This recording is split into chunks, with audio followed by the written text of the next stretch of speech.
The observation deck of the Galactic Academy station hummed with the nervous chittering of a dozen species. Alex pressed his palm against the transparent aluminum viewport, watching the transport ship dock with mechanical precision. He was human one of only 3 in the entire institution, and today another would arrive.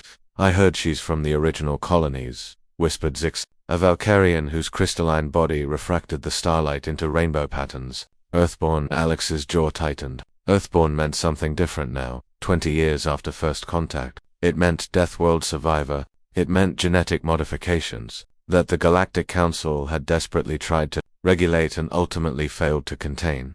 The airlock hissed open. Mary stepped through. She looked perfectly ordinary. Teenage girl in a standard academy uniform, dark hair pulled into a simple ponytail, carrying a single travel case. Her smile was warm, almost shy, as she bowed slightly to the welcoming committee. The station administrator, a towering Feldran with 6 eyes, extended 3 of his 12 appendages in greeting.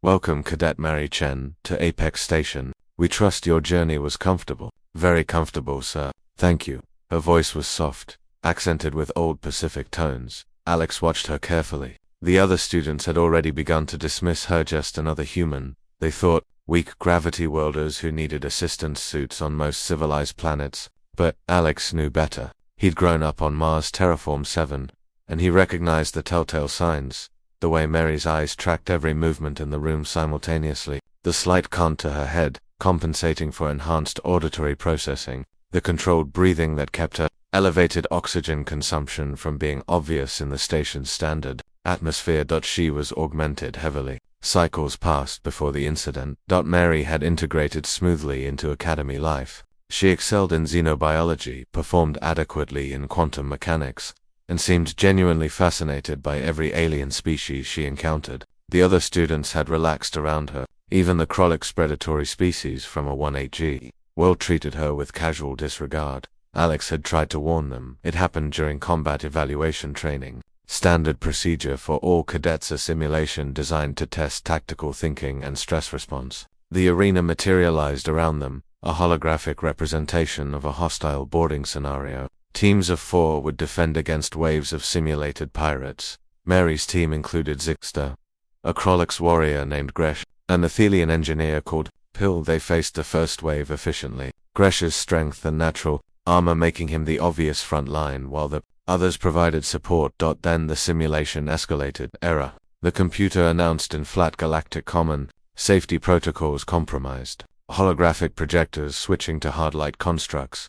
The next wave of enemies solidified into physical forms, training automatons with actual mass and momentum, not life-threatening but capable of causing real injury. One of the automatons broke through Gresh's defense. Its weapon set to impact mode swung toward Zixter as fragile crystalline structure. A direct hit would shatter him. Mary moved. Alex, watching from the observation booth, barely tracked it. One moment she was 15 meters away. The next, she'd intercepted the automaton, her hand crushing its weapon like aluminum foil. Her other hand struck its center mass, and the training robot designed to withstand Krolix. Strength crumpled. The arena fell silent. Mary's augmentations had activated fully. Her muscles had expanded slightly, visible through her uniform. Her eyes had shifted, pupils dilating to enhance light capture. When she breathed, the sound resonated with a capacity that shouldn't fit inside a human ribcage.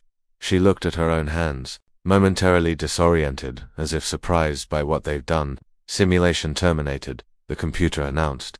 The aftermath was immediate. The station's medical bay confirmed what Alex had already known. Mary Chen wasn't just augmented. She was 3rd generation Deathworld enhanced. Her muscle fibers were reinforced with carbon nanotube weaves. Her skeletal structure had been laced with metallic polymers. Her neural processing operated at speeds that most species required quantum computers to match. "Why didn't you declare this?" Administrator Felk's multiple eyes focused on Mary in the medical bay. She sat on the examination table, looking small again. The augmentations had deactivated, retreating into dormancy. "Because I'm not a weapon, sir. I'm a student. Your reaction time is 0.003 seconds. Your strength ratio is 47 times baseline human. My parents wanted me to survive," Mary interrupted quietly. "Earth isn't kind, Administrator. Even now, even with terraforming, they gave me the tools to live in a world where a simple fall could kill. Where the air itself is toxic if you venture beyond the domes. where pressure changes could rupture organs.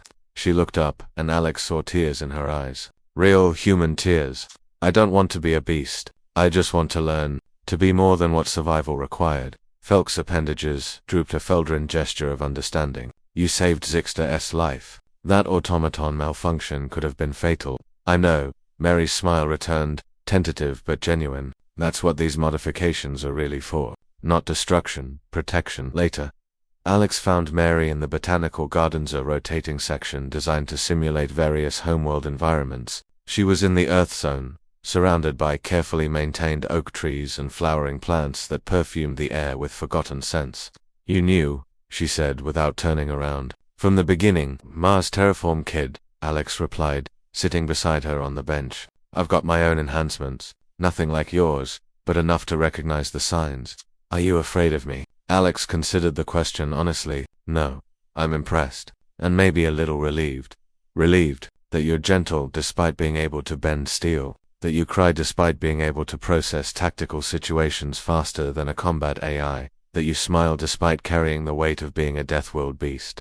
Merry laughter sound like wind chimes. Is that what they're calling us now? It's what we call ourselves, Alex said. Humans. The galaxy thinks we're fragile, but they don't understand. We came from a world that tried to kill us every single day. And we didn't just survive, we thrived. We built cities, art, music, poetry. We reached for the stars not because we were strong, but because we were stubborn. And now we show them that strength and gentleness aren't opposites. That a Deathworld beast can be a friend, a scholar, a protector. Alex smiled. Welcome to the Academy, Mary. Let's prove them all wrong together. Mary's smile widened, genuine and warm. Beneath it, Alex knew, lived the power to tear apart battle-grade automatons. But above it, behind those enhanced eyes, lived something the galaxy needed to see. Humanity's true strength. Not violence, but choice. End.